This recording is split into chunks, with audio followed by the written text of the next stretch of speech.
there, I'm Clifford Bates, and welcome once again to reading Montesquieu's Spirit of the Laws.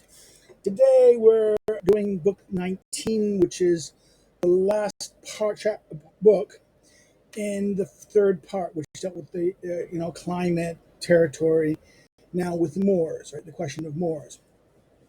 Actually, this is the whole point, that the question of climate, the question of territory, all relate to the laws by a shaping of the people's character, people's mores, the social habits.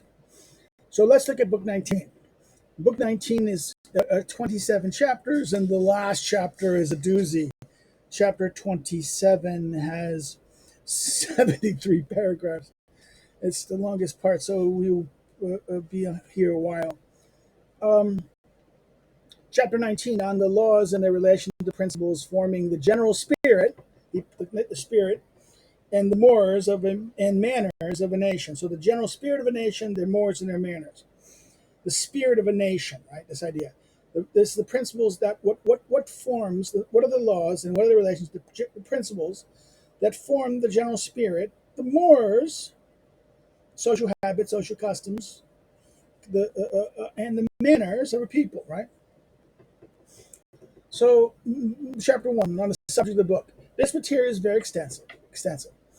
And this crowd of ideas that present themselves in my spirit, I shall be more attentive to the order of things than to the things themselves. I must push away, break through, and bring bring my subject to light. So notice he says the ideas, a crowd of ideas here present themselves. I present in my spirit, right? The ideas that present themselves in my spirit. I shall be more attentive to the ordering of things, than to the things in question themselves, right? And therefore, I need to push and break away things in order to get things to point light on things, right? That's the whole point. Chapter 2: How much is it necessary for spirit to be prepared for the best laws? So the question of spirit, how the spirit of the people, how their character, their spirit. Now, this is not in terms of spirit, in terms of we got the bits of hair coming in there and there. Like, maybe I need to go get a shave. That's going to probably have to do that soon because it's getting warmer. The spirit of people. What is meant by spirit? Okay, this is not spiritual, hokey pokey. No, this is, in other words, this idea of a general character, the general character of people. What is their spirit in that sense? This is understood in this sense of the word. Nothing appeared more intolerable to the Germans than the tribute of Varius, the one that Justinian set up among the Laxians in order to try the murderers of their king, seemed to them a horrible and barbarous thing. So therefore, nothing was so barbarous. This is chapter 1. They cut out lawyers' tongues and said, "Viper, stop hissing." Tacitus, right? And this is the Agastius's honorarium and Justinian's things. And the one of Justinian among the Laxian to try to murder their kings, right? The Mithridates, inveighing against the Romans, reproached them above all for the formal procedures of their justice. In other words, oh my God, how dare you have formal procedures? In other words, certain people are going to not tolerate the mores of certain things. Prepare for the best laws. In other words, the Germans didn't like the idea of the Tribunal Verus. In other words, Justinian set up a tribunal to punish the murderers of the king and Laxians, and they thought this was a horrible thing. The Mithridates opposed the Romans for their formal procedures. The Parthians could not tolerate this king who, having been raised in Rome, made himself affable and accessible to everyone. Even liberty has appeared intolerable to people who are not accustomed to enjoying it. Thus, it is pure air sometimes harmful to those who have lived among swampy countries. In other words, this idea that if you've been habituated a certain way, and not arbitrarily. You give them laws. It's going to look like, oh my God, that's horrible. You're taking me. It's, the last metaphor is even liberty is appeared intolerable to people who are not accustomed to enjoying it. Thus, it's puree harmful to those who live in the swamps, right? When in Peru, a Venetian named Belli was brought to the king. When the latter learned that there was no king in Venice, he laughed so much that he began to cough and could scarcely talk to his courtiers. What legislature could propose popular government to such people? In other words, that that they laughed. They said, "Oh, king! Oh, can't even talk to them." It's so funny. They couldn't even imagine the idea of no king, right? What legislature could propose popular government to such people? To the people who cannot even imagine something like this. It's unconceivable. This is the problem about this. This is why the character of the people has to be such that they have to be open to this loss. This is why Russia is what it is. Most of the Russian people are peasants who don't know anything about this. Serfs. They're serfs, and that's not peasants, and not in terms of farm people, but serfs. Serfs who don't know, they're servile. They will immediately want to of this aspect. They're not used to being free in that sense. This is why, and such among such people, freedom is not thought of. It's laughable. In other words, it's against the spirit. It'd be painful for them. Right? Chapter 3 on tyranny. There are two sorts of tyranny: a real one, which consists in the violence of the government, and one of opinion, which is felt when those who govern establish things that run contrary to the way of a nation's thinking. In other words, there's two things: physical tyranny and what is that line? He says two: one, actual tyranny of the government, and two, of opinion, right? Which is felt against those who govern, those who govern establish things that run contrary to the nation's way of thinking. Dido says that Augustus wanted to be called Romulus, but that on learning that the people feared that he wanted to make himself king, changed his design. Right? In other words, the king was one called Romulus, but no. That made the people. Then they thought he'd be king, and the peoples would not be Roman kings. The Roman people would free themselves from the king. They could kill the king, right? Um, the first Romulus did not want to. The first Romans did not want a king because they could not suffer his power. The Romans of the time of Augustus did not want a king in order not to suffer his manners.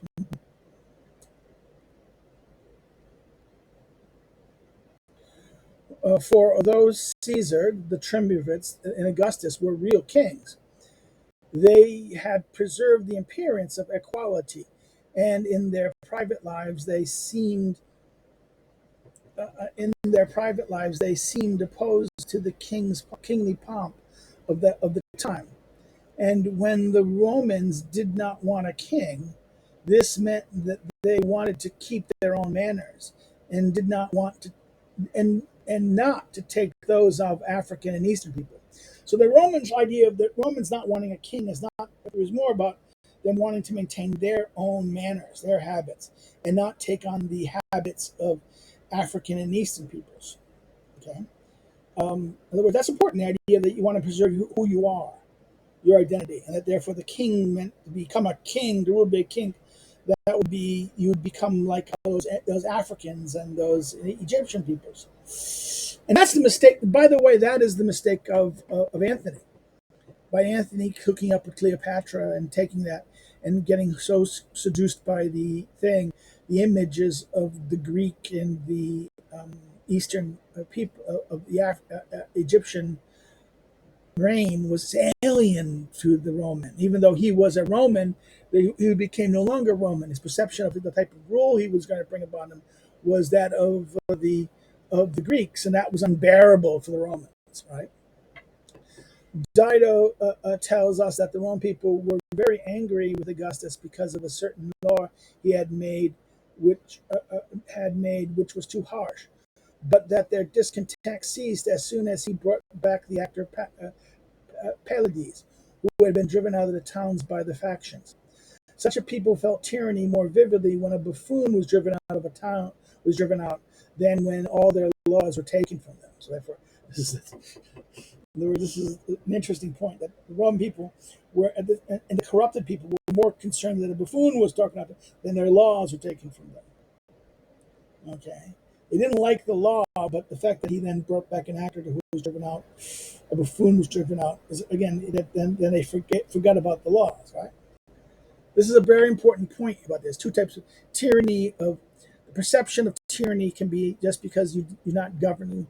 That this is you're doing things. Is that the actual thing that rule of power of government of violence on you, and the other one is the perception that they're doing things not the way we want you to do them, and therefore we don't like the way you're doing it. Okay, that's the two types of tyranny. That and that some people, the second is more painful than the second is more intolerable than the first. Okay. In other words, this is an example of what this last thing is the discussion of the second being more intolerable than the first, right? Here, because of this, fear of the second led Romulus, Augustus, not to call him Romulus, right? South Romulus. Chapter 4. What the general spirit is. Many things govern men. Climate. So many things govern men. Climate, religion, laws, and the general maximum governments. Example from things past, mores, and manners. So this is what the things govern men. Climate, religion, laws, maximum government, examples from things past, mores and manners. 7. A general spirit is formed as a result. So out of this mixture of these 7 things, this things of the 7, this creates a general spirit. The general spirit is basically the aggregation of these various factors: climate, religion, mores, maximum government, and examples of things past, mores, and manners, right? To the extent that in each nation, one of these causes act more forcibly, the others yield to it. Nature and climate almost done alone dominate savages. Manners governs Chinese. Laws tyrannize the Japanese. In former times, Moors set the tones of Lacedaemonians. In Rome, it was set by the maxims of governments and the ancient Moors. So therefore, each country, a specific country and specific people, are going to be shaped. Yes, these 7 things, but some are going to be more powerful and dominate the others. Okay, they're not all equal. These things are not equal. Some will be more powerful, others will be less powerful. And some are going to dominate this particular culture. Now, he gives examples. Nature and climate dominate savages. Manners govern the Chinese. Laws tyrannize the Japanese. In former times, Moors set the Spartans. And in Rome, it was set by the maximum of government plus the ancient Moors, right? Those 2 things combined. Chapter 5. How careful one must not to change the general spirit of a nation. So be careful. How carefully must be not to change the general spirit of a nation. How careful one must be not to change the general spirit. Okay, right. If there were in the world a nation which had a sociable humor, an openness of heart, a joy of life, a taste and ease of communicating thoughts, which was lively, pleasant, and playful, sometimes imprudent, often indiscreet, and which had, with all that, courage, generosity, frankness, and a certain point of honor, one should avoid disturbing its manners by laws, in order not to disturb their virtue. So don't, in other words, you better be careful because you have this balance of all these things, right? These things that you don't like maybe can be introduced. Some of the things you might not like The things you think is vices may actually be the thing that makes the virtues possible, right? So therefore, that's the thing that therefore um, one should avoid disturbing its manners by laws in order not to disturb the virtues. If the character is generally good, what difference does a few faults make, right? Is that one could constrain its women, make laws to correct their mores, and limit their luxury. But who knows whether one would not lose a certain taste that would be the source of the nation's wealth and and a politeness that attracts foreigners to it. So in other words, everything you think you're going to fix may take away something that is actually a benefit, a thing that people like, and why you're getting some, something good from it. This is the idea of, in other words, complexity. That just because you see something is bad, don't look at that everything, every action, every fun thing that you think may have secondary and tertiary effects that are different than the thing than you think they do. Okay, that, in other words, a vice, something that looks bad, like may actually produce a good that prevents other worse bads. Okay, in other words, this is this idea here that sometimes what is a mild vice or a vice may actually be limiting worse vices.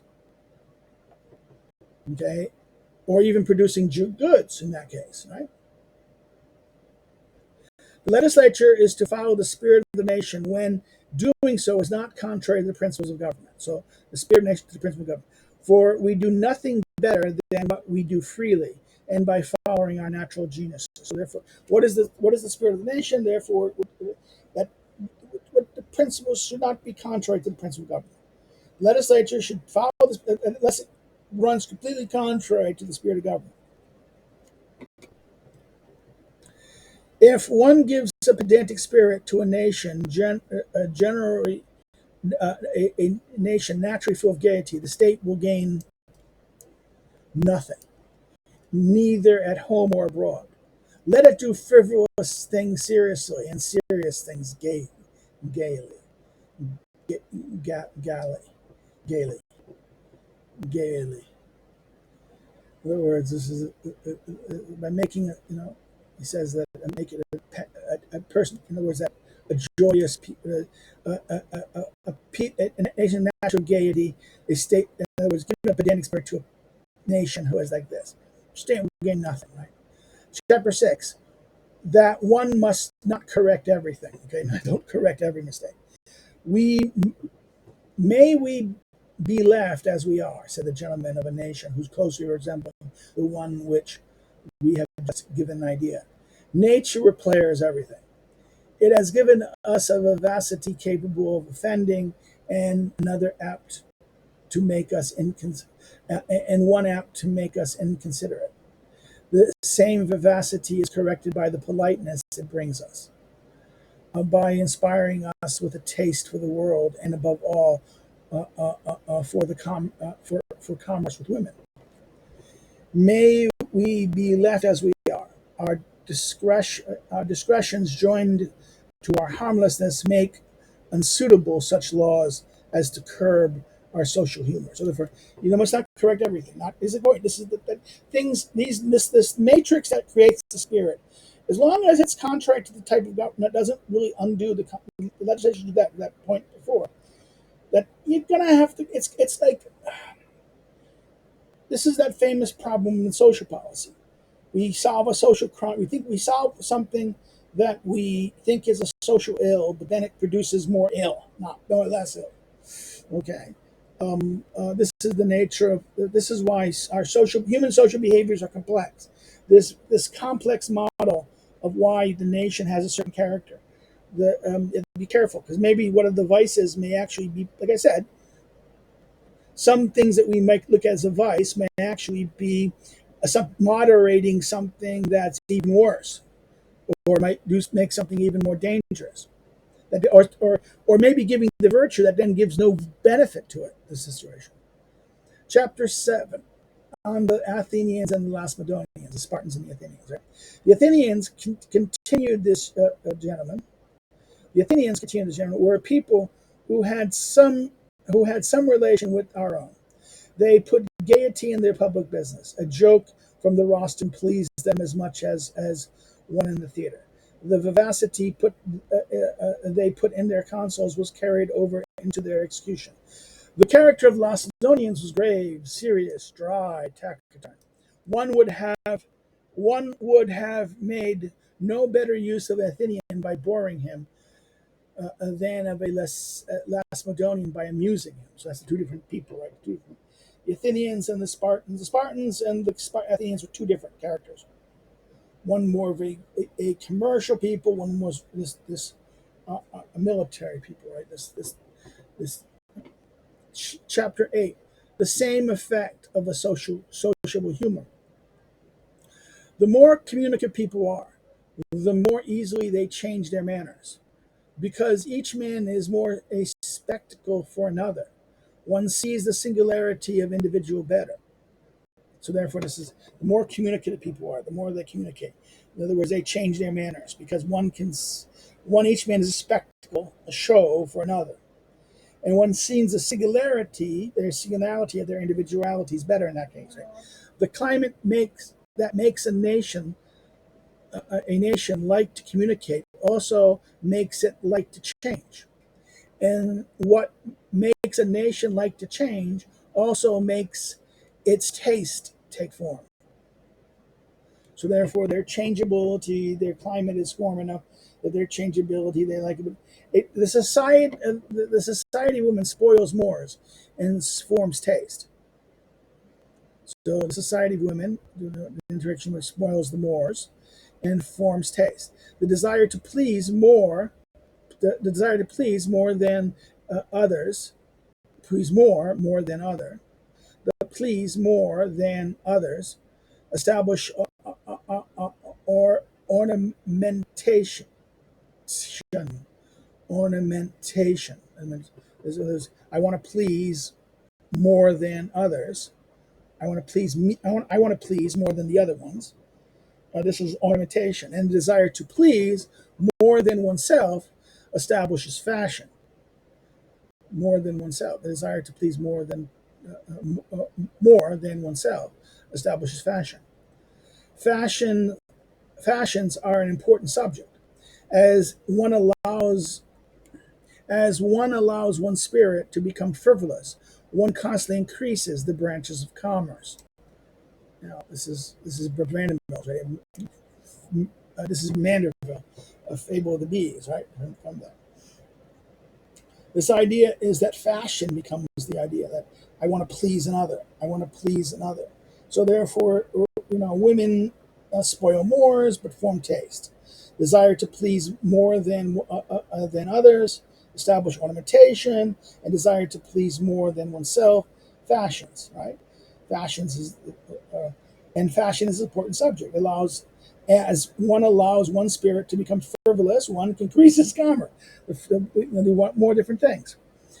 Chapter 9 on the vanity and arrogance of nations. Vanity is as good a spring of government as arrogance is a dangerous one. So wait a minute, we stop for a second. But we didn't mention the springs of government were honor, virtue, honor, and fear, but there's other springs. Now he springs about vanity. In other words, these springs, in other words, that in the forms of government we have, the we now mention there's other ones: vanity and arrogance. Whoa.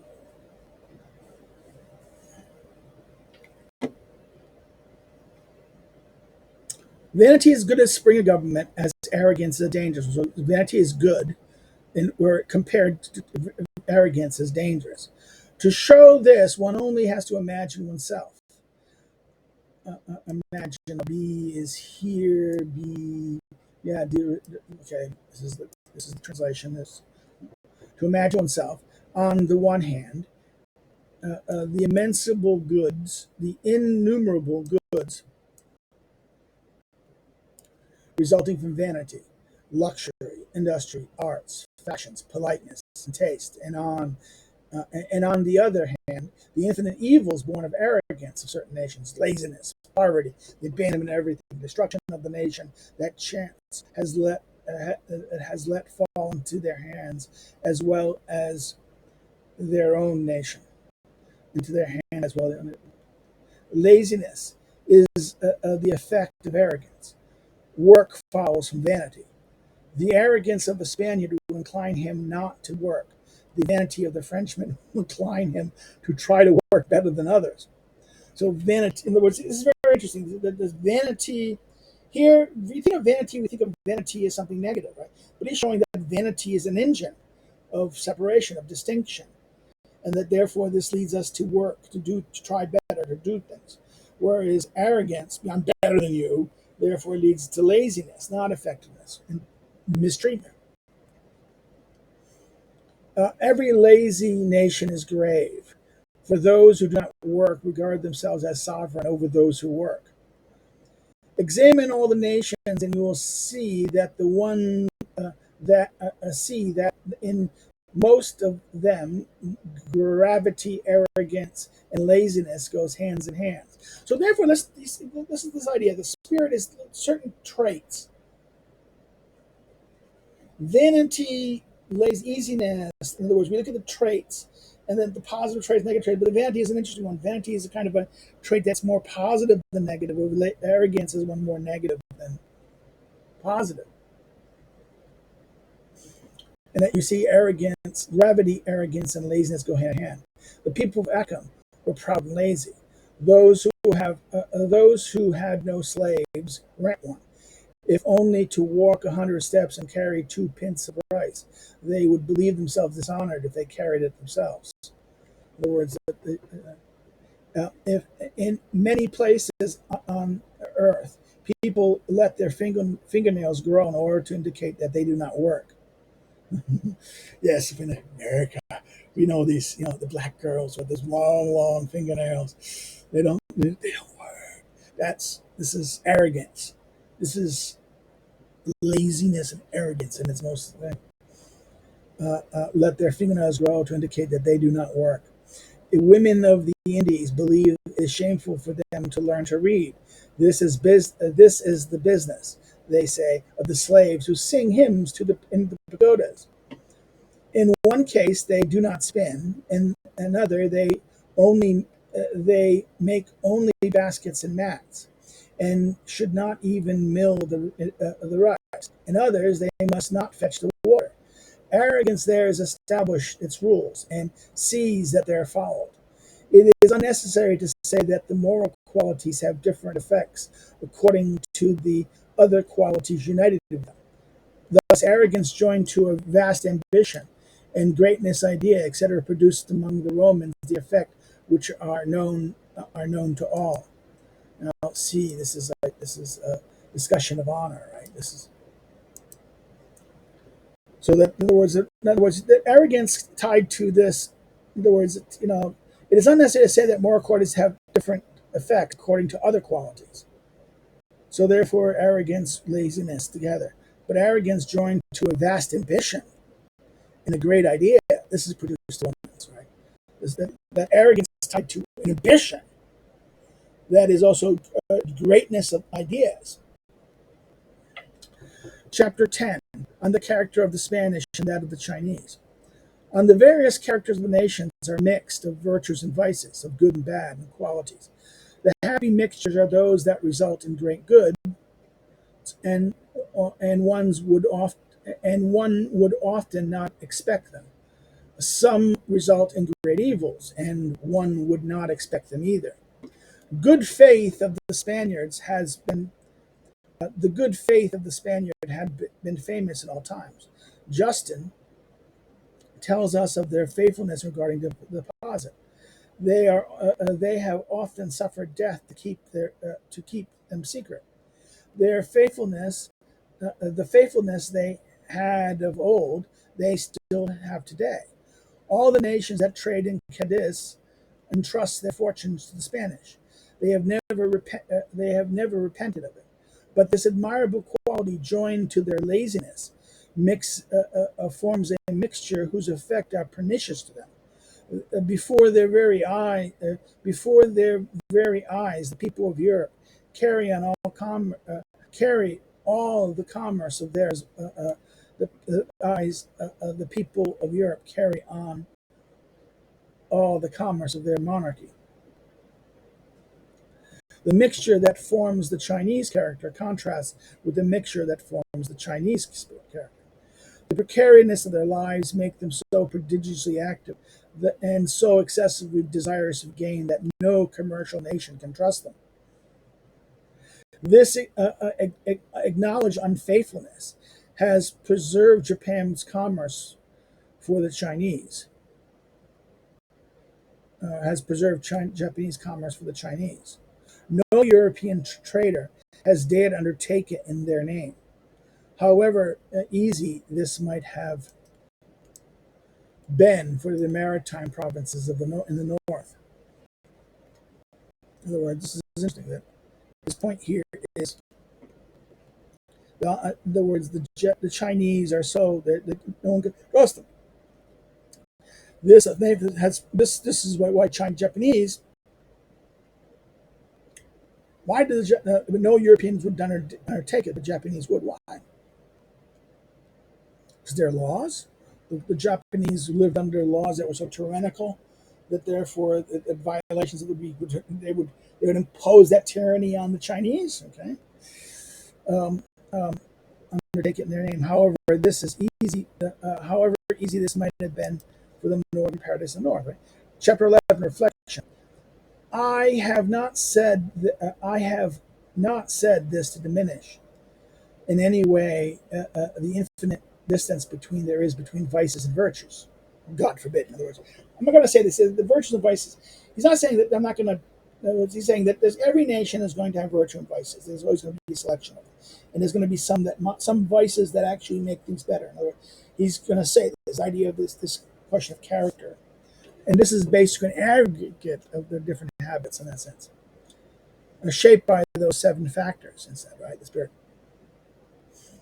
And I said this diminished in any way the infinite distance there is between vice and virtue, right? God forbid. I have only wanted to make it understood that not all political vices are moral vices, and not all moral vices are political vices.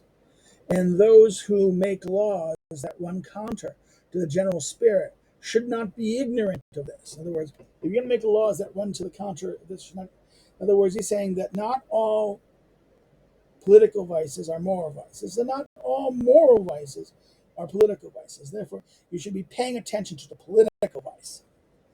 If the moral vice is the political vice, So therefore, the question doesn't have political effect.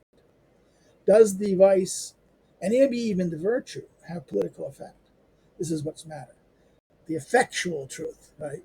Again, to Machiavelli's line, the effectual truth, the effectual virtue and vice, right? On the political form. Chapter 12, on the manners and mores in a despotic state. It is the maximum of capital importance that the mores and manners of a despotic state must never be changed. Nothing would be more promptly followed by a revolution. So in other words, in a despotic state, manners and mores can never change. They are the only thing, they are the norms. If they change, then there'll be revolution. For in those states, there are no laws, so to speak, only those manners and mores. And if you overturn them, you overturn everything. Laws are established, mores are inspired. The latter depend more on the general spirit. The former depend on the particular institution. So, in other words, the latter is laws are established, mores are inspired. The latter depends more on the mores depend on the general spirit, and the former laws depend on the particular institution. Now it is as dangerous, if not more so, to overturn the general spirit as to change the particular institution. In other words, okay, it's because remember the general spirit shapes the mores. The institution respects the laws. Therefore, if you change the mores, you will change. This will be more overturning than changing the institution. So laws. This is that very interesting thing about this. It is uh, um, now it is as dangerous, if not more so, to overturn the general spirit as to change a political institution. One is less communicating countries each man, where each man, whether a superior or an inferior, exercises and suffers an arbitrary power, than in those in which liberty reigns in all conditions. Therefore, one changes manners and mores lessen them. Manners that are more fixed are closed to laws. Thus, a prince or legislature must run counter to mores there less than in any other country of the world. So, therefore, there's no communication. It's a very interesting thing, saying that the more communicative are, the more change there is. The more interaction between people, the more we talk, the more we exchange and communicate, the more there's going to be innovation and change. Um, in despotic countries, there's no possibility because why? Everything arbitrary thing. In other words, there's not going to be less communicative in countries where every man, either a subject or is suffers arbitrary power versus liberty. Therefore, in this situations, manners do not change. Manners and mores and fashion is not going to change. Um, and therefore, one changes manners and mores less, and therefore, like I said, uh, uh, uh, women are ordinary in clothes there and have no tone and have no tone to give.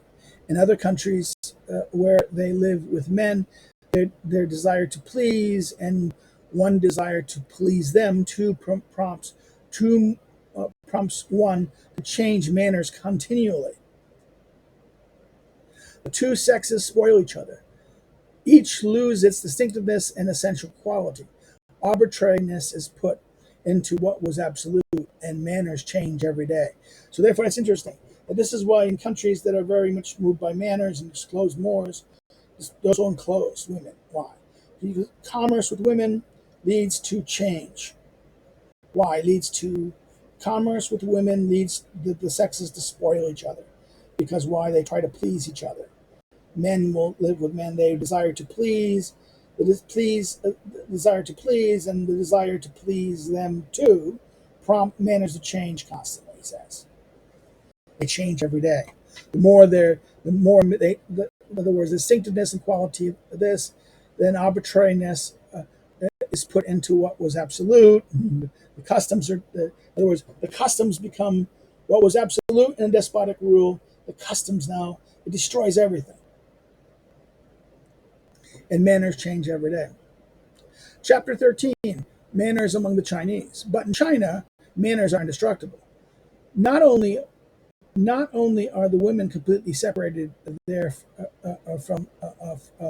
separated from the men there, but one teaches manners as well as mores in the schools. A lettered person is known by his fashion of bowing graciously. These things, once given as a precept by grave scholars, are fixed as principles of morality and no longer change. So manners become the concept and becomes dictated so throughout there. Chapter 14. What are the natural means of changing the mores and manners of a nation? What are the let's say again? What are the natural means of this? As we have said, that the laws were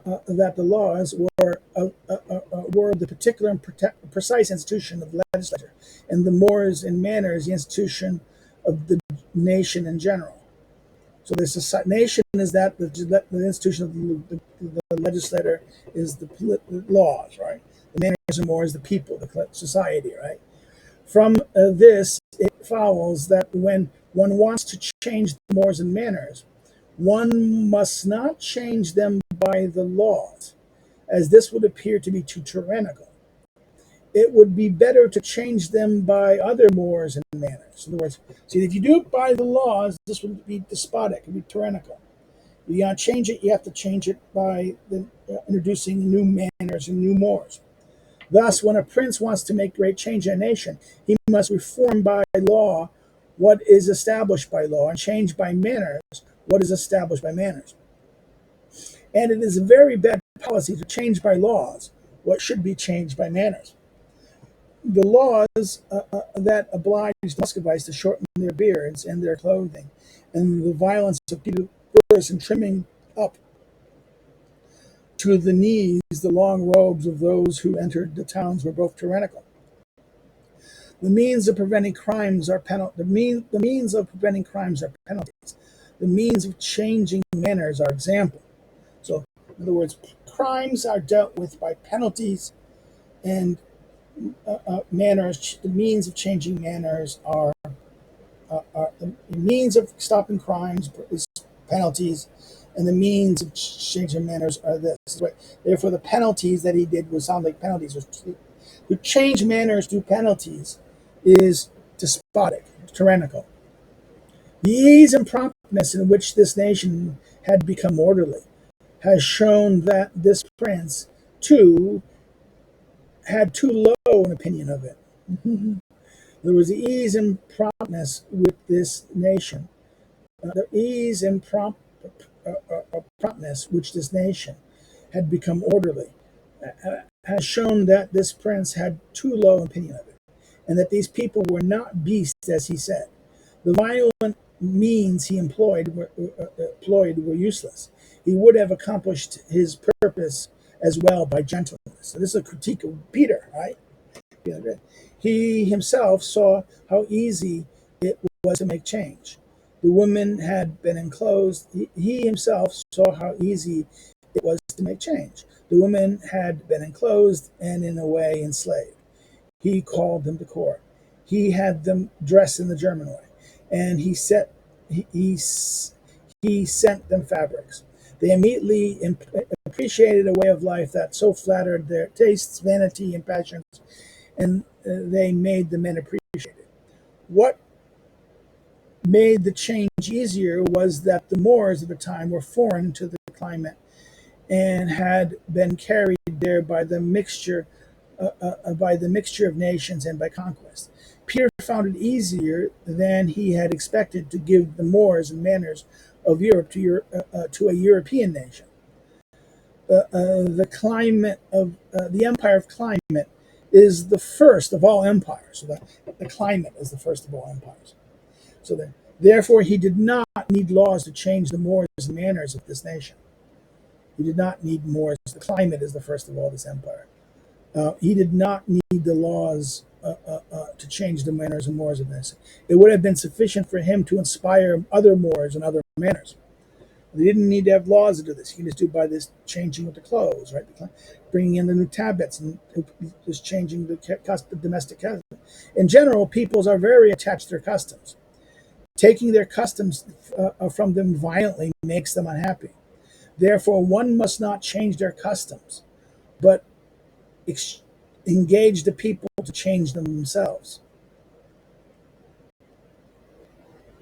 So therefore, if you force them against them, that would be tyrannical. You must get them to change it themselves. In that sense, that's it. But what happens if their mores are okay? How do you take a people desolate and horrible and teach them virtue? Teach them to be restrained. The climate, but technology makes everything so climate friendly. How can you get something that aren't you? Therefore, you have to use force in that sense. How can you get them to do it themselves when there's all the incentives in this environment of that were there, that loud nature and other factions?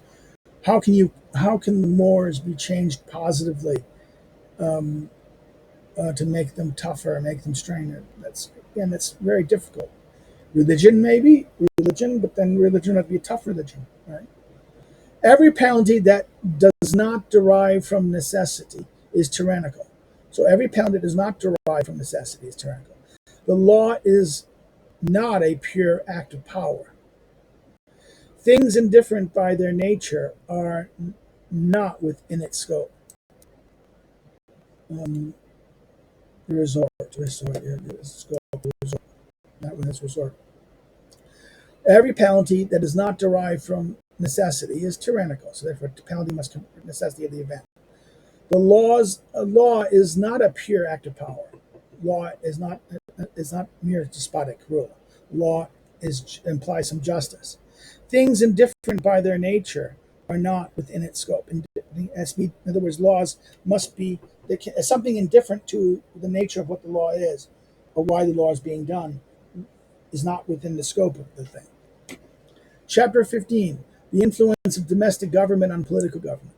This change in the mores of women will no doubt affect the government of Muscovy very much.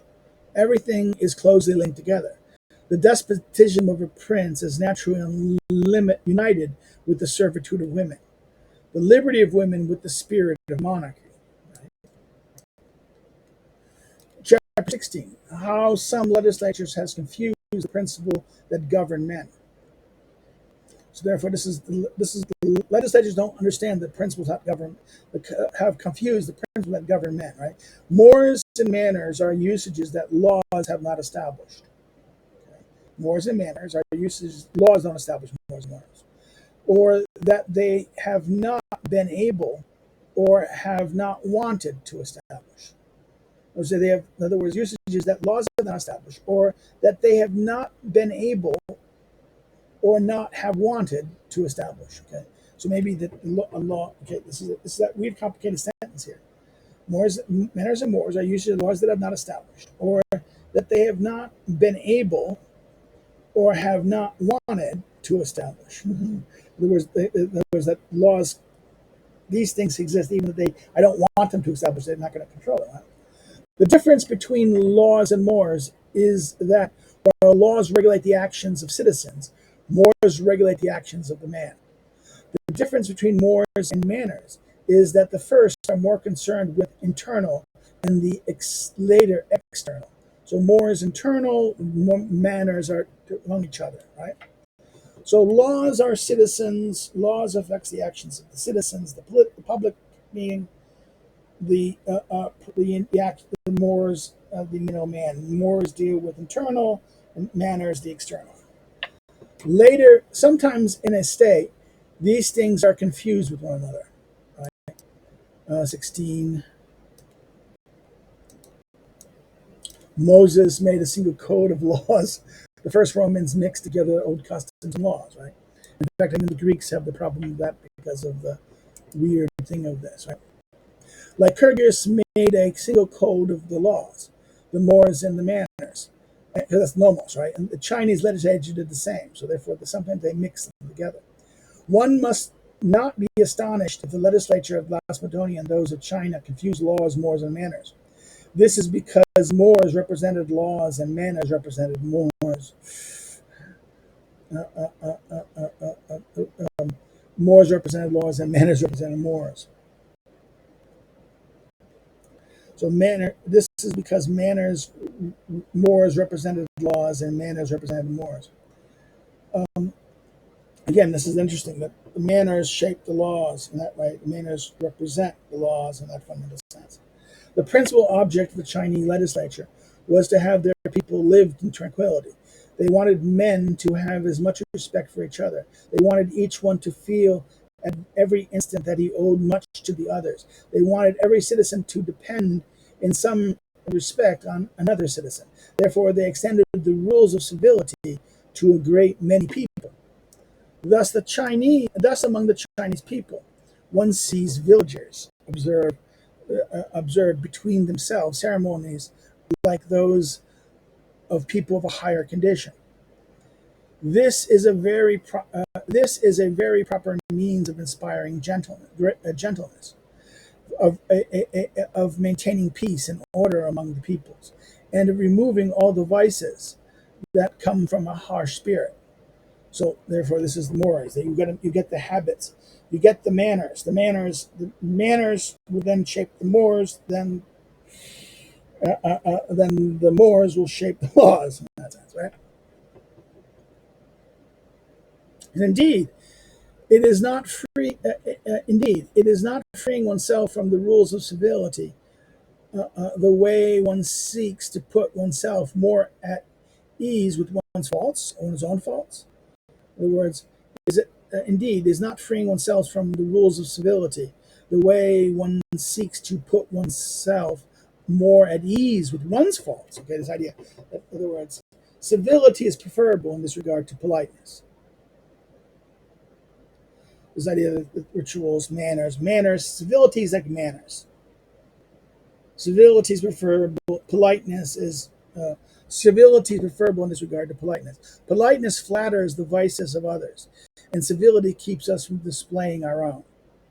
So this is the difference between civility and politeness. Civility keeps us displaying our own. Politeness flatters the vices of others. Civility keeps us displaying our own. It is a barrier that men put between themselves in order to keep from being corrupted.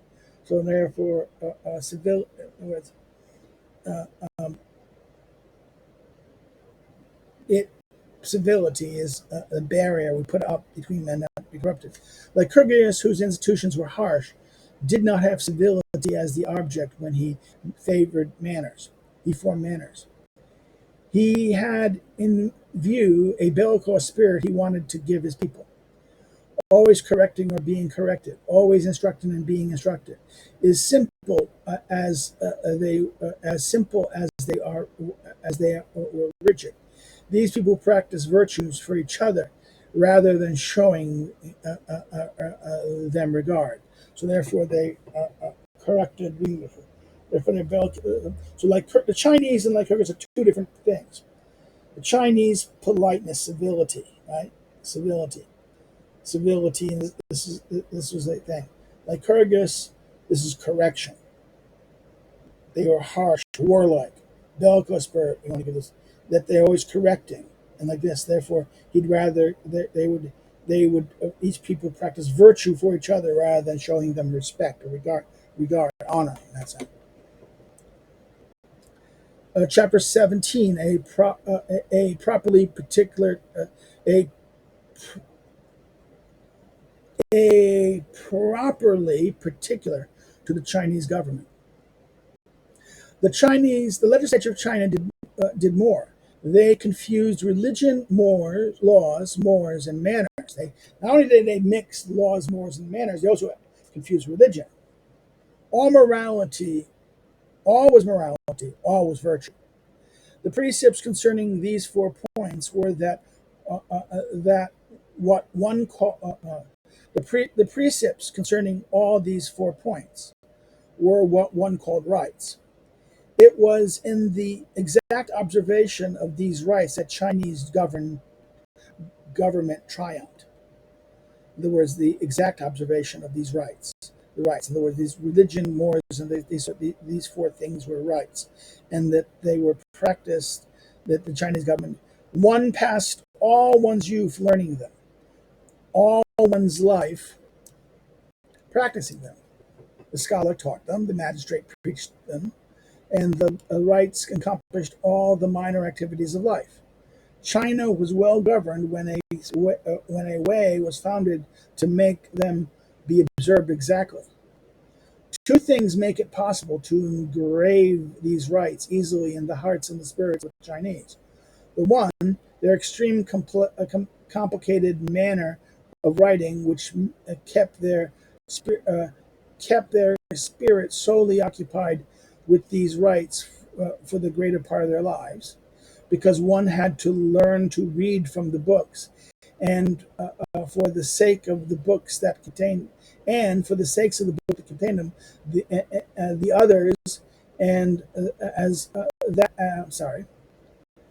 because one had to learn to read from the books, and for the sake of the books that contained them, the other, that as the precepts of rights are in no way spiritual but are simply rules of common practice, it was easier to convince and to stamp spirits with them than with something intellectual. So therefore, habits, these rules and these rights, it was easy. In other words, it's not too intellectual.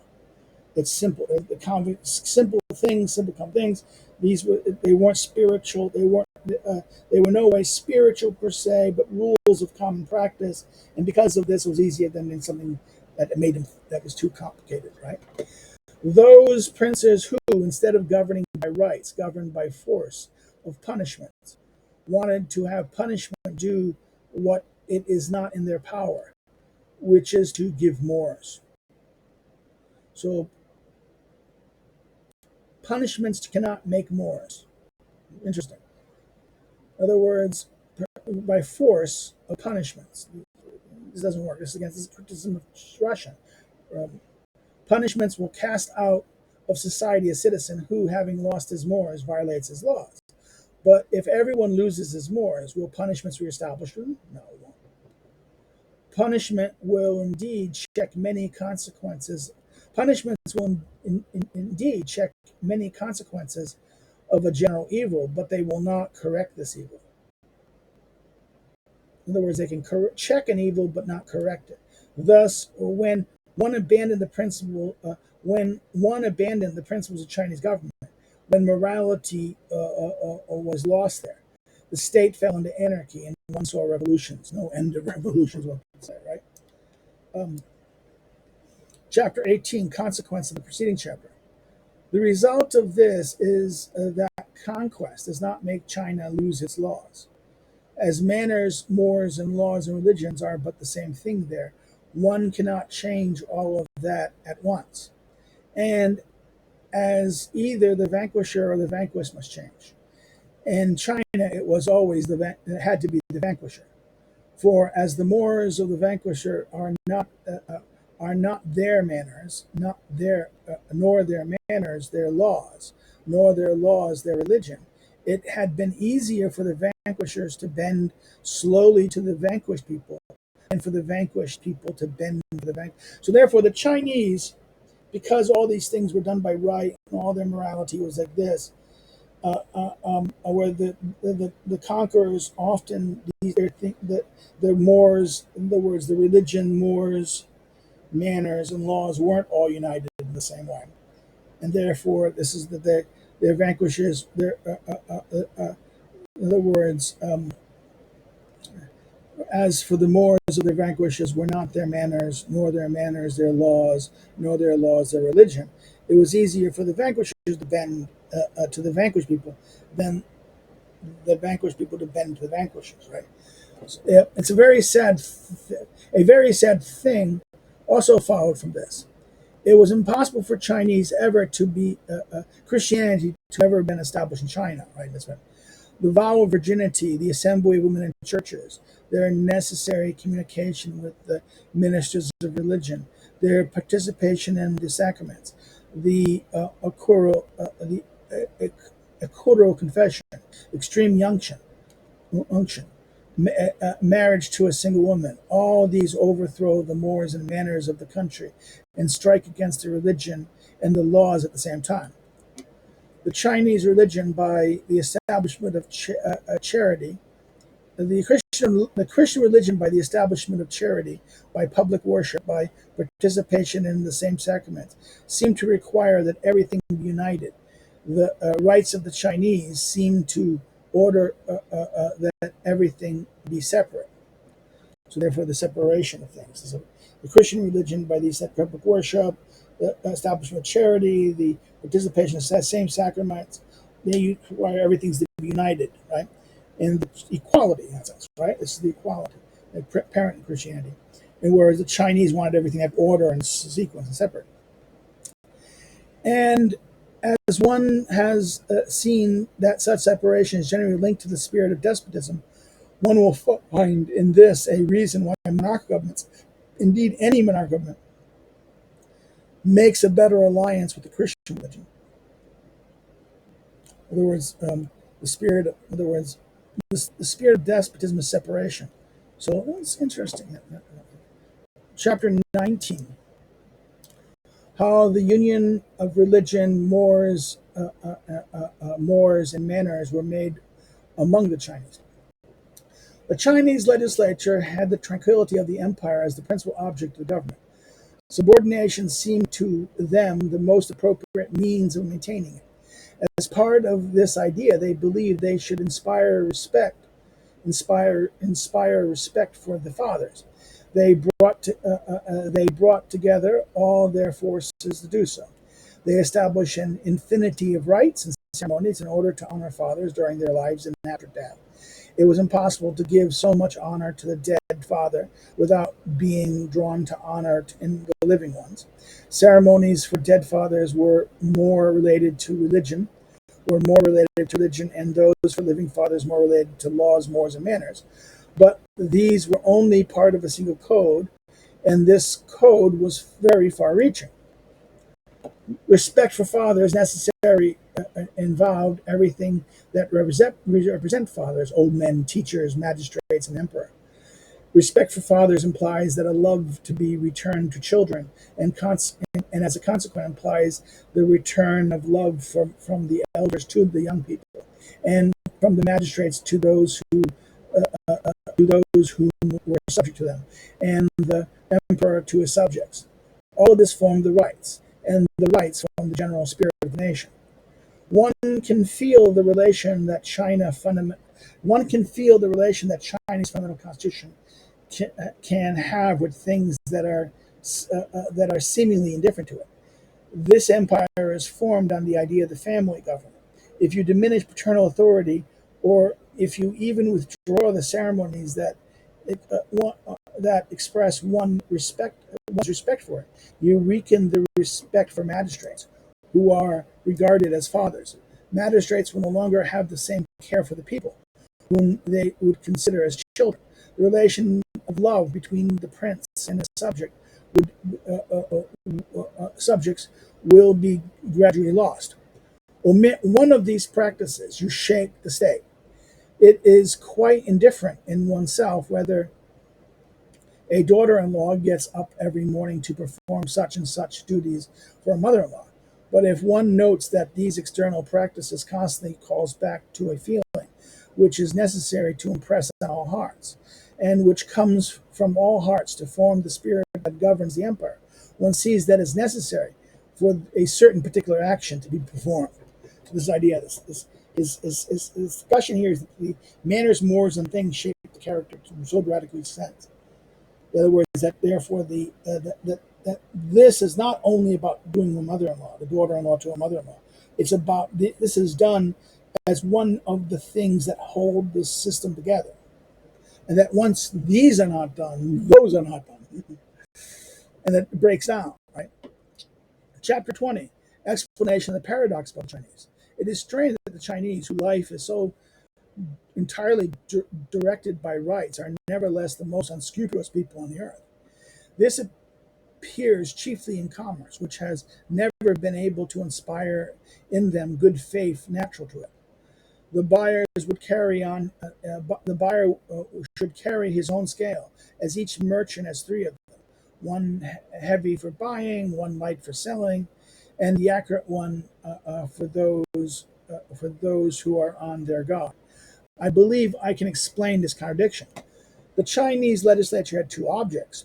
They wanted the people to be both submissive and tranquil, hardworking and industrious. Because of the nature of the climate and terrain, their life was precarious. One secures one's life there only by dint of industry and work.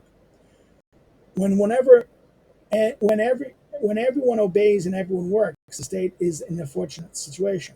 Necessary, and perhaps the nation of the climate has given all the Chinese an unthinkable avidity for gain, and the laws have not dreamt of checking it. So there's no laws of checking it.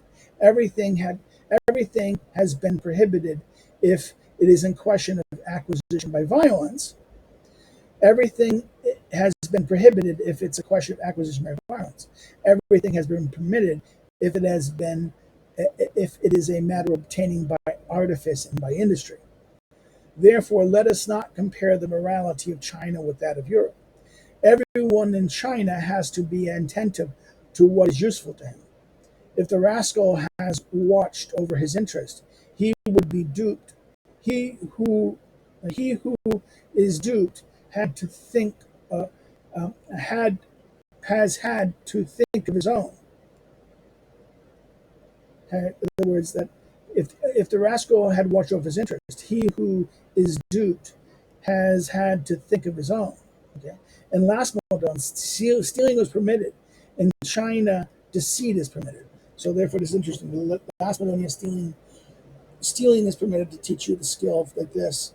It's interesting when you stole from the helots, right? The last Baton, stealing is permitted. In China, deceit is permitted. Chapter 21, how laws should be relative to the mores and manners. Only singular institutions thus confuse laws, mores, and manners. Things that are naturally separate, but even though they are separate, they are closely related. So therefore, only a singular institution thus confuses this. Right? They are separate things, but they're related, though. Solon was asked if the laws he had given to the Athenians were the best. I have given them the best laws they can endure, he said. This is a fine speech that should be heard by all legislators, the laws that they can endure. When the divine wisdom said to the Jewish people, I have given you precepts that are not good. I have given you precepts that are not good. This meant that the precepts were only relatively good, which sponges away all the difficulties one can propose about the Mosaic law.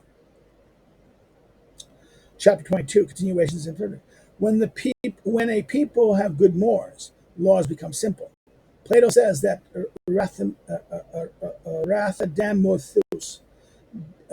Damathus, never say that name right,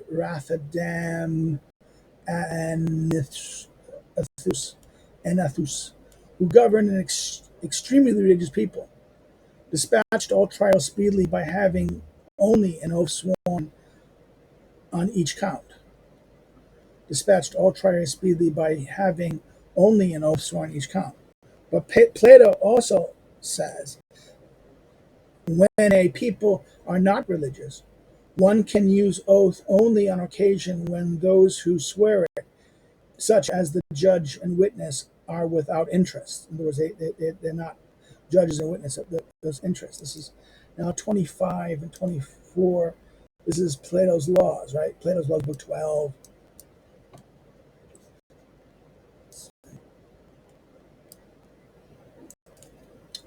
Oh,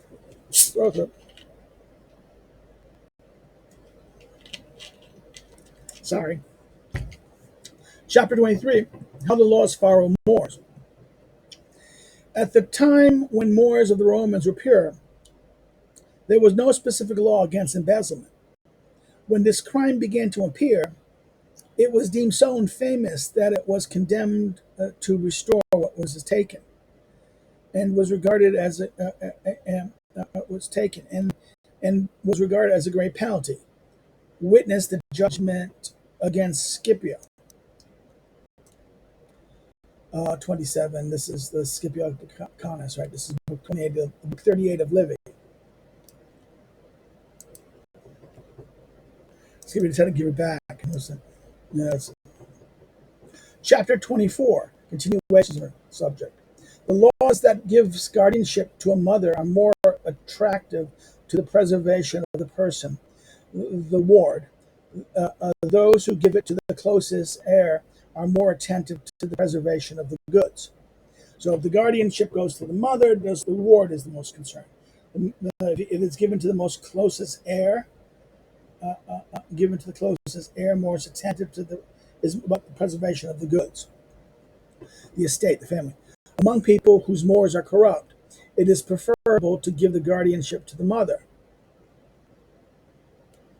If the mores are corrupt, you give the guardianship to the mother because they don't care for the child. Among those whose laws should trust the mores of the citizen, one gives the guardianship to the heirs of the good, or to the mother, as sometimes to both of them. If one reflects on Roman laws, one will find that the spirit conforms to what I say, that at the time of the 12 tables are made, mores in Rome were admirable. One gave guardianship to the closest relative of the ward, thinking that he who could have the advantage of the inheritance should have charge of the guardianship.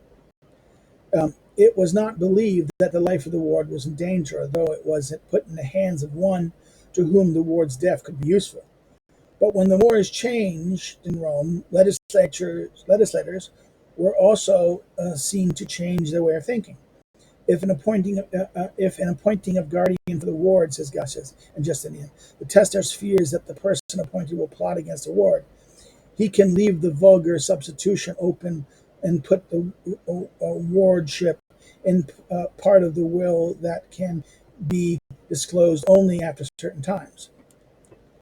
These fears and precautions are unknown to the first Romans. So the Moors, in other words, if good Moors, you don't need those legal perceptions. Therefore, this idea that if the Moors are corrupted, then you need laws that kind of correct for them, something that correct for them, some kind of habit to correct for them. Chapter 25, continuation, same subject. Roman law gave people the liberty to give gifts to one another before marriage. After marriage, it was no longer permitted to them. This was founded on the mores of the Romans, who were drawn to marriage only by frugality, simplicity, and modesty, but who might be seduced by domestic cares, by kindness, and by happiness of a complete life. So, therefore, in other words, by before marriage, you can give gifts, but after marriage, no, because that would be too dangerous. They could be seduced. They could break down the marriage, right? They were drawn to make marriage only by frugality, simplicity, and modesty, but who might be seduced by domestic cares, by kindness, and complete life. The laws of the Viscount wanted the husband to be kept from giving more than a tenth of his goods to the one he was to marry, and to be kept from giving her anything during the first year of marriage. This comes in addition from the mores of the country. The legislator wanted to check the Spanish boastfulness, which is drawn only to excessive liberalities dramatically displayed. In other words, the Vanscoff put that restriction on this to prevent the tendency of the boastfulness of showing off, right? The Romans, by their laws, checked some of the defects of the most durable empire in the world. That of virtue, the Spanish, by laws, that of virtue, in other words, the Romans checked some of the defects of the most durable part of in the world, that of virtue. The Romans checked some of the defects of the most durable empire in the world, that of virtue. Okay? They checked virtue in that sense. By their laws, Romans, by their laws, checked some of the defects of the most durable empire in the world, that of virtue. The Spanish, by their laws, wanted to halt the worst effects of the most fragile tyranny in the world, that of beauty.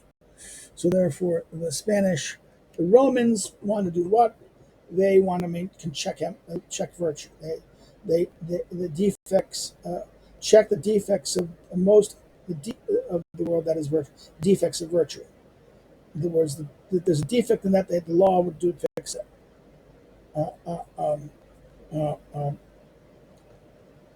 The defects of the virtue.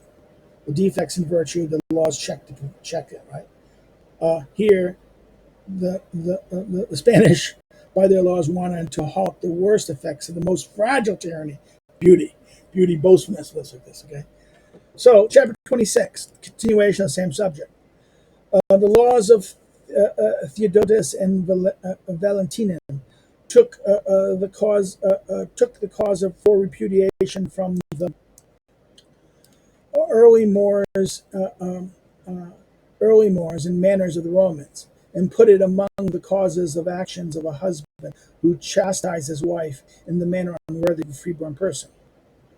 So therefore, the mores and manners of the Romans put it among the causes the action of her husband who chastises his wife in a manner of unworthy of a freeborn person. This cause was omitted from that of the laws. This was because the Moors has changed in this regard. The usages of the East had taken the place of those of Europe. The first eunuch of the empress, wife Justinian II, threatened her, historian says, with the chastisement used to punish children at school. Only established Moors, or Moors seeking to establish themselves, could make such a thing imaginable. So therefore, this is the weird thing that the Romans would have rules about this, that it was be wrong with this, but then this was omitted from later laws. Why? Because the place that usages of the East had taken place, because remember, the empire moved eastward, right? And therefore the customs of the East. This is why I joke. I think one of the things that could change American politics is to move the American capital from Washington D.C. to Montana, western Montana or Nebraska, or even higher in the Dakotas. Why? Because the manners would change completely. The place and the manners would change completely, and therefore you'd have a complete different, a fundamental change of manners and mores and habits, and therefore the character of the government would change. That's a Montesquieu and Aristotelian suggestion, right? We have seen how the laws follow mores. Now let us see how the mores follow. We see how laws follow mores. Now let us see how mores follow laws. Now, chapter 27. This is the bitch. This is a long one. This is I think if I'm correct here, it's 73 paragraphs. So we're going to be a long one, right? How laws can contribute to forming the mores, manners, and character. This could be a separate book, right? This could really be. That's why it's so long. It could be a separate book in this sense, second chapters. In fact, this is it could be as long as the other part of the book. The customs of the slave people are part of servitude. Those of the free people part of the liberty. So therefore, that's the principle. The customs of the slave people are part of their servitude, and the customs of the free people are part of their liberty. I've spoken in book 2 of a free people, and I've given the principle of the Constitution. Now let's see the effects that had to follow, the character was formed from it, and the manners that result from it. I do not say that the climate had not a large part in producing the laws, the mores, and the manners of this nation, but I say that the mores and manners of this nation should be related closely to its laws. Since this state would be two principal powers, legislative and executive power, and each citizen would have his own will and would be independent according to his taste, most people would have more affection for one of those powers than of the other. The multitude is ordinarily not fair or sensible enough to have equal affection for both. As for the executive, which has all the posts at its disposal, could furnish great expectations but not fears. For those who would obtain something from it would be inclined to move to that side, and it could be attacked by all those who could expect nothing from it. As for the passions, as all the passions are free there, hatred, envy, jealousy, and the order of enriching and distinguishing himself would appear to their full extent. And if this was otherwise, the state would be like a man who, laid low by disease, had no passions because he has no strength. The hatred between the two parties would endure because it would always be powerless. If these parties are made up of free men, if one party gained too much, the effect of liberty would be to lower it while the other citizens would come to the aid and raise the other party like a hand rescuing the body. So therefore, it's just balancing each other. As each individual, always independent, would largely follow his own caprices and his fantasies, he would often change parties. He would abandon one, leave all his friends in order to bind himself to another, in which he would find all his enemies, and often in this nation he would forget both the laws of friendship and those of hatred. In other words, friendship and hatred, equal people like this. So democracy, one of equal, this is going to be changing, and your opinion is going to change, your friends are going to change. Therefore, the laws of friendship and the laws of hatred and those of hatred would, would be forgotten. The monarch would be in the same situation as the individual. And again, the ordinary maxims of prudence, he would be obliged to put his trust in those who had run most counter to him and to disgrace those who had best served him by doing necessary what other princes do by choice, doing by necessity what other princes do by choice. One is afraid of seeing the escape of a good that one feels, that one scarcely knows, and can be hidden from us, and fear always enlarges objects, enlarges objects.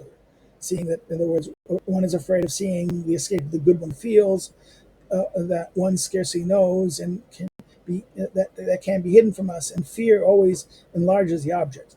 The people would be uneasy about their situation and would believe themselves in danger even at the safest moment.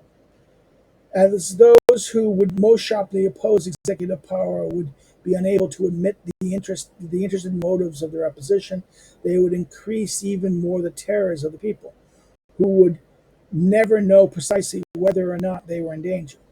But even this would help them avoid the real perils to which they might sometimes be exposed. As the legislative body has the trust of the people and is more enlightened than they, it could make them revise the bad impression they had been given and calm their emotions. This is the great advantage such a government would have over the ancient democracies. In other words, the parliament, the legislative body, the vision of this, which in which the people had immense power.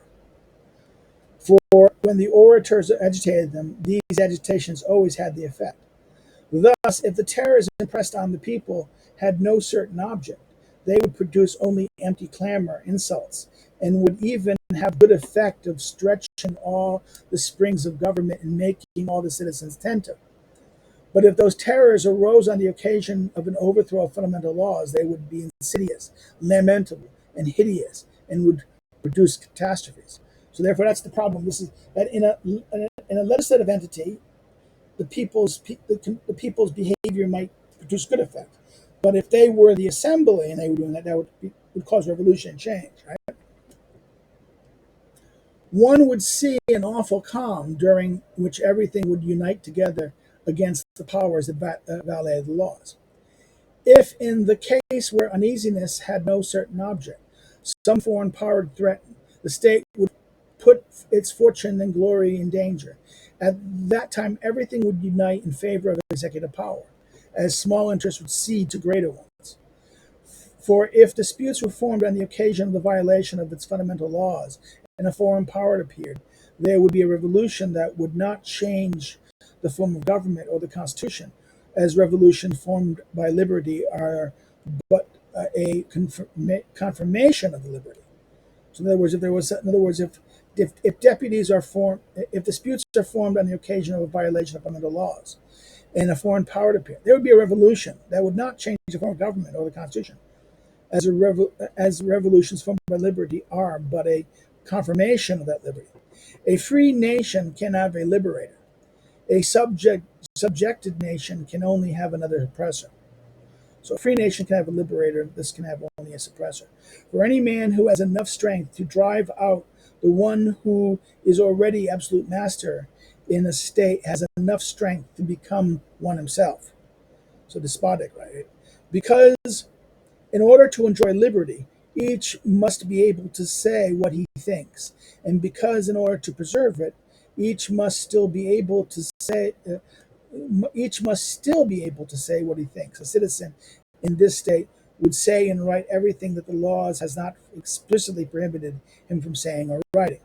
This nation, always heated, could more easily be led by its passions than by its reason, which never produces great effects on the spirit of men, and would easily and it would be easy for those.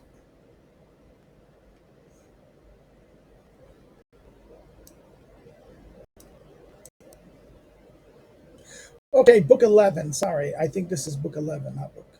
Sorry, 36. Let's get 36, not book 2.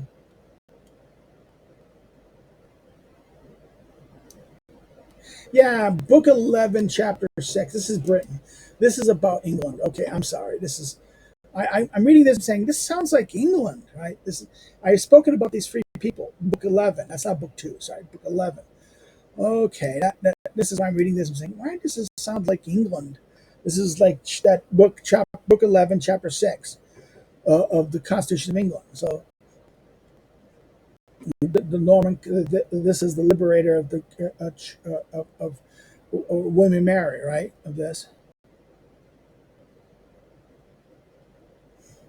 this nation, always heated, could easily be led by the passions more than reasons, which never produced great effects on the spirit of men, and it would be easy for those who govern it to make it undertake enterprises against this true interest. So therefore, it's easy. It would be make it to take enterprise against true. This nation would love its liberty prodigiously because this liberty would be true, and it could happen that in order to defend that liberty, the nation might sacrifice its goods, its ease, its interest, and might burden itself with harsh imposts that even the most absolute prince would dare make his subjects bear. That that even harsher imposts that even a most absolute prince would make his subjects. But as this nation would know with certainty that it was necessary to submit them, as it would pay them in the well-founded expectation of not having to pay more. The burdens would be heavier than feeling the feelings of these burdens. Whereas there are states in which the feelings is definitely worse than the ills. Whereas there are states in which the feelings are indefinitely worse than the ills, right?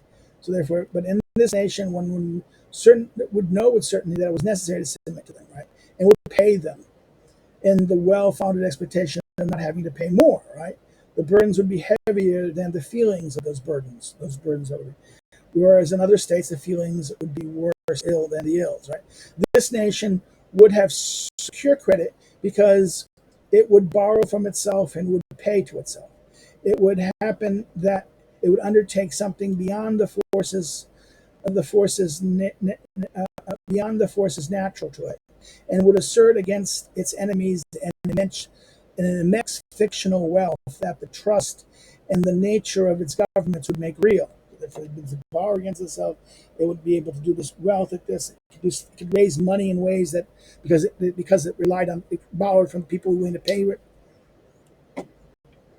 In order to preserve its liberty, it would borrow from its subjects, and its subjects would see that its credit would be lost if it was conquered. Would have a further motive to make efforts to defend its liberty. If this nation inhabited an island, it would not be a conquering nation because overseas conquest would weaken it. It would be even less a conqueror if the terrain of this island were good, because it would not need war to enrich it.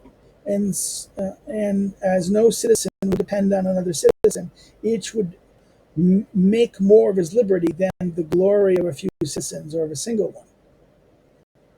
There, one would regard military men as people whose occupation can be useful and often dangerous, as people whose services are arduous for the nation itself, and their civil status would be more highly esteemed. This nation made comfortable by peace and liberty, freed from destructive prejudices, would be inclined to become commercial. If it had some one of the primary commodities used to make things that owed their high price to the hand of workers, it could set up establishments apt to produce for itself the full enjoyment of this gift of heaven. Primitive, of the primitive commodities, primary commodities. Right? If this nation were situated toward the north and had many superfluous products, as it would also lack a great many commodities denied by its climate, it would have a necessary but large commerce with people to solve, and choosing which state it would favor with an advanced commerce. It would make reciprocal use of useful treaties with nations that it had chosen. In a state where, on the one hand, opulence was extreme, and on the other, imposts were excessive, with a limited fortune, one could scarcely live without intrigue. On the pretext of travel or health, many people would go into exile and seek abundance, even in countries of servitude. A commercial nation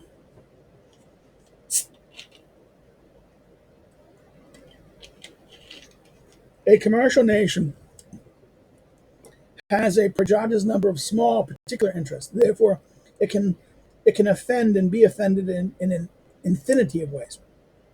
This nation would become sovereignly jealous and would find more distresses in the prosperity of others than the enjoyments of its own. And its laws, otherwise gentle and easy, would be so rigid in regard to the commerce and navigation carried on with it that it would seem to only negotiate it with enemies. Yes, right. If this nation sent colonies abroad, it would do so to extend its commerce more than its domination. As one likens to establish elsewhere what it established homes, it would give the form its own government to the people of its colonies. And as this government would carry prosperity with it, one would see the formation of a great people, and even in the forests to which it had set inhabitants. In other words, the English sending out their colonies would produce, would bring their government with them, and that would produce. It could be that it had formerly subjugated a neighboring nation, which, by its situation, the goodness of its ports, and the nature of its wealth, made the first jealous. Thus, although it had given that nation its own laws, the great dependence in which the nation was held was such that the citizens there would be free, and the state would be enslaved. So, therefore, they're talking about Wales, Scotland, and Wales, right? I think. These conquered states would have a very good civil government, but it would be crushed by the right of nations. The laws imposed upon it from one nation to another would be such that its prosperity would be only precarious and only a deposit for a master.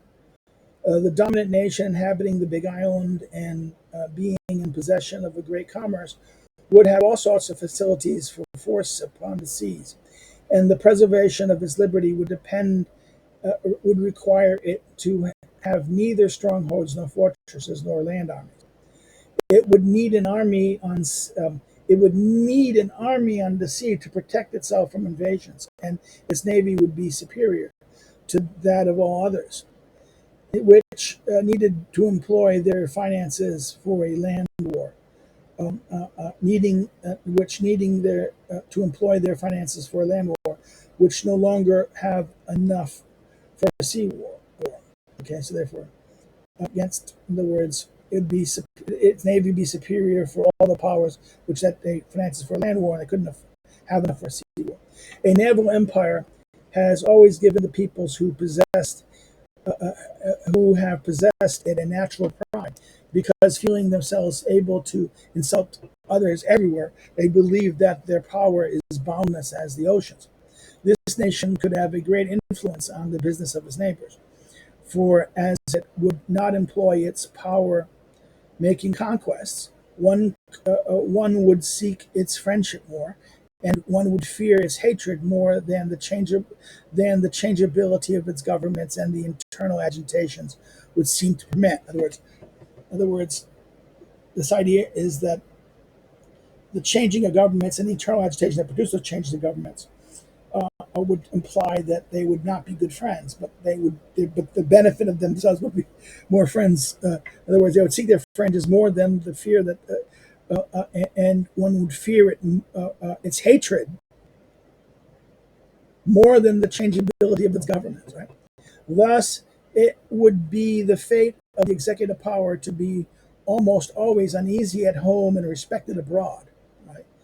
In other words, if it happened that this nation became on some occasion the center of negotiations in Europe, it would bring to them a little more integrity and good faith than the other nations, because as its ministers would often be obliged to justify their conduct to a popular council, the negotiations could not be secret, and they would be forced in this respect to be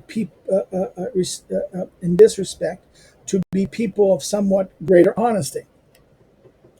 In other words, they had to be more. Their domestic population keeps them. They're better. Therefore, they're more honest brokers in this regard.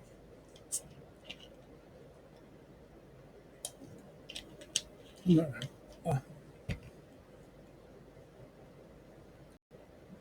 addition, they would, in some way, be answerable for the events in which to which an indirect cause would give rise.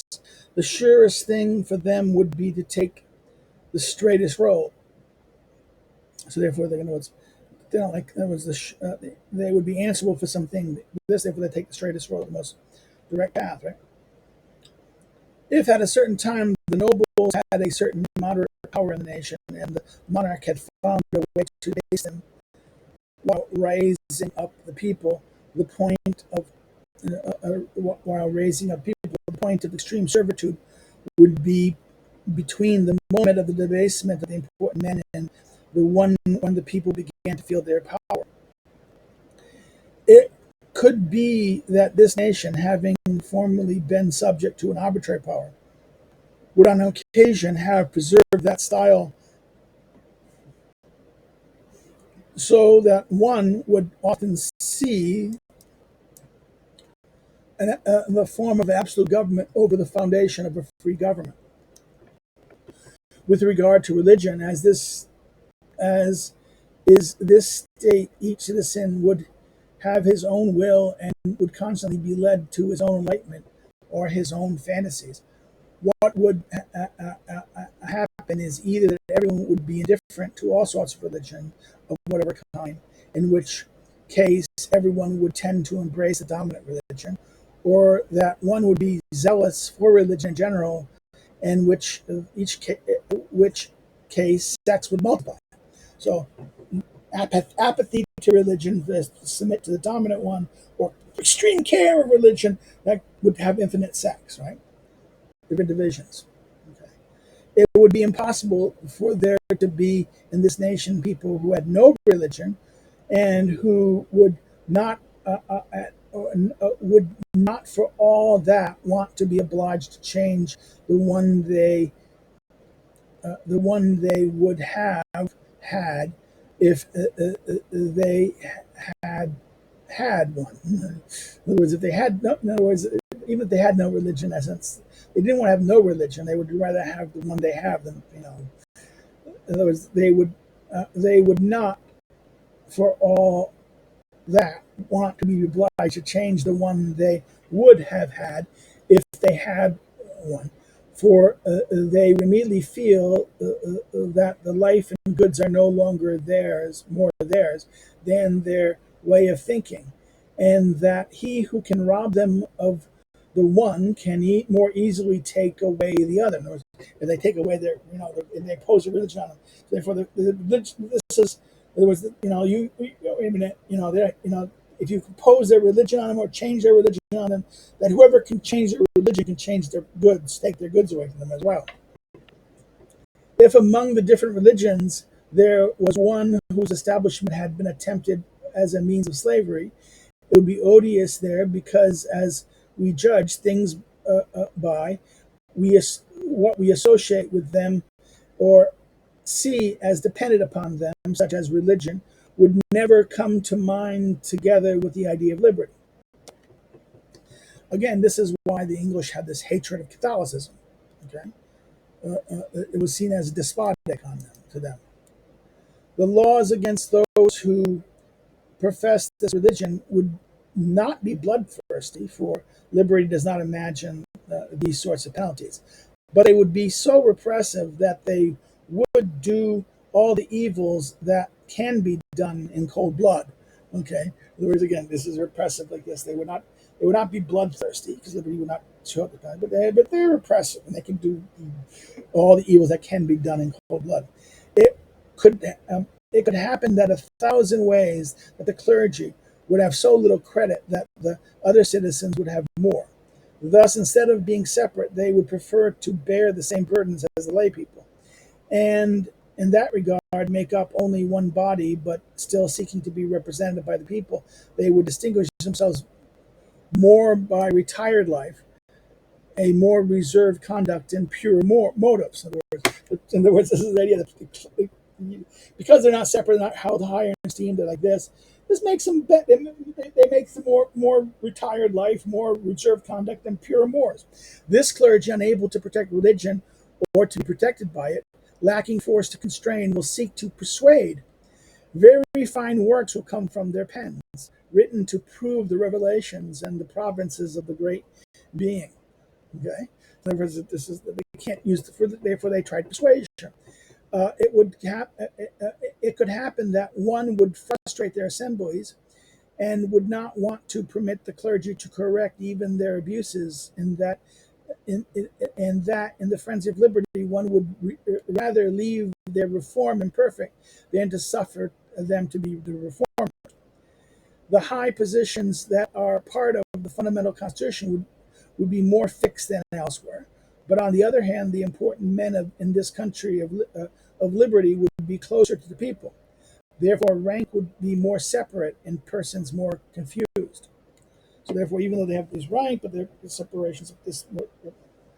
As for those who govern, would have a power that revives, so to speak, and is remade daily, they would have more regard for those who are useful to them than for those who divert them.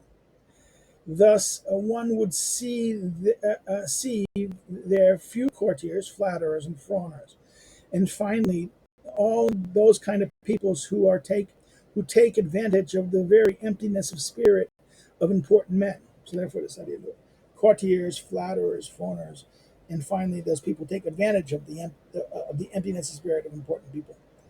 So, therefore, there's no room, only be useful. Okay. Men would scarcely be judged by their frivolous talent, by frivolous talents or attributes, but by real qualities. And of these, there are two: wealth and personal merit. There would be solid luxury, founded not on the refinement of vanity, but on the real needs. And one would scarcely seek in things any but the pleasures nature has put there.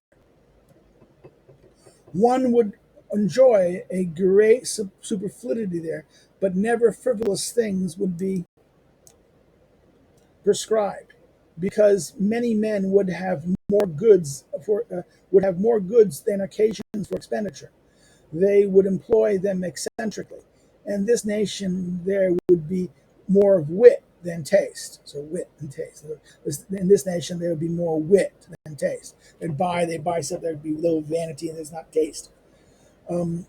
As one would be busy with one's own interest, one would not have the politeness that is founded on idleness, and one would really have no time for it. The epoch of Roman politeness is the same as that of the establishment of arbitrary power. Absolute government provides idleness, and idleness gives birth to politeness. The more people there are in a nation who need to deal with each other and not cause displeasure, the more politeness there is. But we should, but we should distinguish, but we should be distinguished from barbarous peoples more by the politeness of mores than that of manners. So our mores, there was the mores, not the manners. Um, in a nation where each man is in his own way would take part in the administration of the state, the women should scarcely live among men. The women should scarcely live among men, right? Therefore, women should be modest, that is, timid. This timidity would be their virtue, whereas the men, lacking in gallantry, would throw themselves into debauchery. That would leave them their liberty. That would leave them their liberty as well as their leisure. That would leave them their liberty as well as their leisure. So men will form a debauchery. Therefore, that women would be modest, that is, timid. This timidity would be their virtue, whereas the men, lacking gallantry, would throw themselves into debauchery, which would leave them their liberty as well as their leisure. As the laws there would not be made for one individual, but for another. Each would regard himself as the monarch, each one the and the men in this nation would be confederates more than fellow citizens. If the climate had given a restless spirit and a broad view to many people in this country, where the Constitution gives everyone a part in the government along with political interests, one would talk much about politics. One would see people who spent their lives calculating the climate given a restless spirit. In other words, if the climate had given a restless spirit and a view, in a broad view to the people of the country, the Constitution is part. They would be what? They would be uh, uh, uh, um, a people's. In other words, they talk much about politics.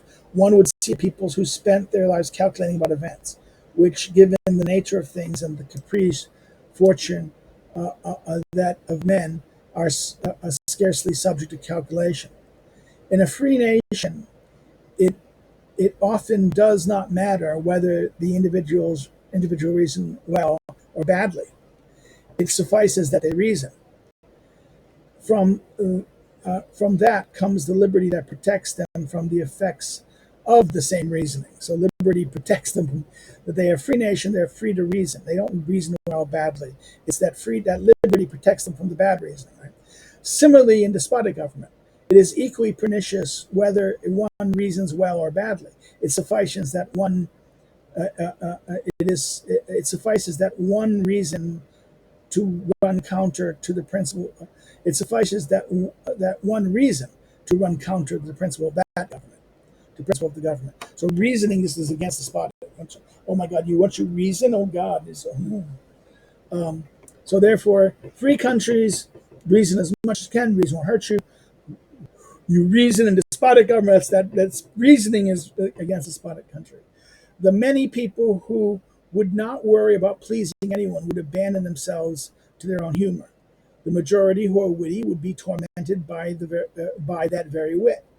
Having disdain and disgust for everything, they would be unhappy while having so many grounds not to be so.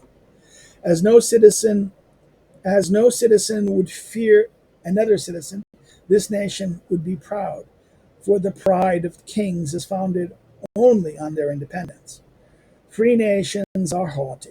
Others can others can more easily be vain. So haughty, and others can be more vain. But these men who are so proud, living mostly alone within themselves, would often find themselves among unfamiliar people, who they would be timid, and one would see them most of the time a strange mixture of bashfulness and pride. The character of the nation would appear above all in the works of the mind, in which one would see a withdrawn people, each of whom thought alone. Society teaches us to feel the ridiculous. Society teaches us to feel the ridiculous. Retirement makes us more apt to feel vices. Their satirical writings would be scathing, and one would see many juveniles among them before finding a Horace. Okay? And here ends the thing. In extreme monarchies, historians betray the truth because they do not have the liberty to tell it.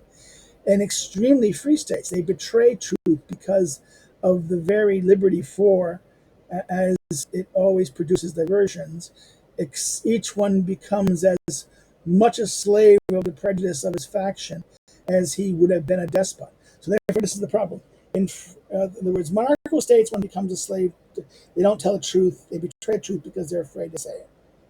In free states, they they're free to tell the truth, but they become they become slaves to the prejudices of their faction, of their own faction, and therefore their prejudices and their servitude.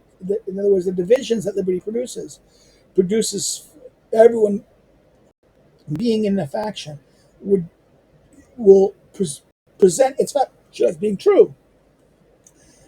That's that weird line about that they betray truth because they're very liberty for it. As it always produces division, each will become the slave of the prejudice of the faction, as he would be of a despot. So liberty doesn't always produce truthfulness. That's in terms of the historians and things. Each poet would often their poets would more often have an original bluntness of invention than certain delicacy of tastes. One would find there's something closer to Michelangelo's strengths than Raphael's grace. Their paintings, their poets, they're Michelangelo's strengths than the grace of Raphael's. And this is where he ends. This is the whole chapter. The whole chapter is a long chapter. It's all about England in that sense, about which again repeats what he says about Book 11, Chapter 6, about the British Constitution, which is not really about Britain that much. This is more about Britain. This is the free state. That Britain represents both the Republican and also free society, where the trial that its laws and that it's very not it's not in chapter 11 it was division of power, but division of power was